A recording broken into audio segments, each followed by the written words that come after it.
Guys, এই দুই পাহাড়ের উপরে দুই দল ডাকাত বাস করত। তাদের ভিতরে এতটাই দ্বন্দ্ব ছিল যে এক দলের লোক আরেক দলকে দেখলে গুলি মেরে উড়িয়ে দিত।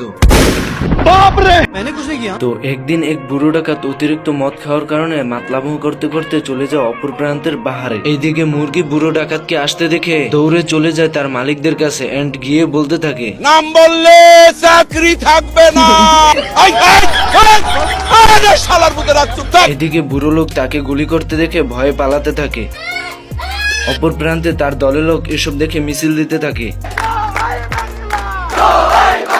এদিকে বুড়ো ডাকাতকে না ধরতে পেরে অপর প্রান্তে পাহাড় থেকেও মিছিল করতে থাকে। এর ভিতরে দুই দলের মাঝে যুদ্ধ শুরু হয়ে যায়।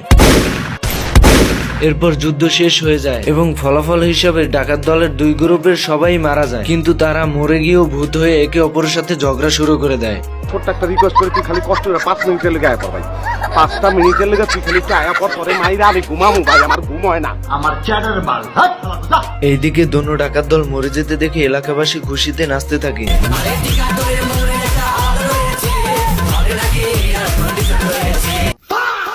এই সিংহটি যখনই গর্জন করে, জিব্রা তো তার রংকে রেখে পালিয়ে যায়। এরপর সিংহ আবার গর্জন করতে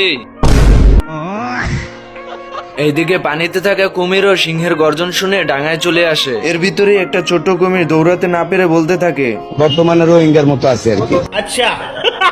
এরপর সিংহ আবারও যখন গর্জন করে, আমার লাভ লস নেই, আমার লাইফটাই লস। এদিকে ক্যাঙ্গারুর বাচ্চা সিংহের গর্জন শুনে তার মায়ের পকেটের ভিতর ঢুকে যায়, কিন্তু মা ক্যাঙ্গারুটা কোনো গর্ত খুঁজে না পেয়ে নিজের পকেটের ভিতর নিজেই লুকিয়ে পড়ে। অত সস্তা না, কোন শালা জীবনে আমাকে বিয়ে দিতে পারবি না।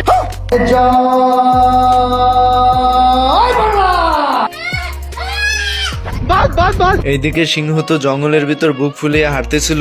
এর ভিতরে পিছনে তাকিয়ে একটি ইঁদুরকে দেখতে পায়। এরপর সিংহ সামান্য একটি ইঁদুরকে দেখে ভয়ে কাঁপতে থাকে। বাপ রে, তোরা কে গো না আমার বাসা। হেকারে ভাই হেকারে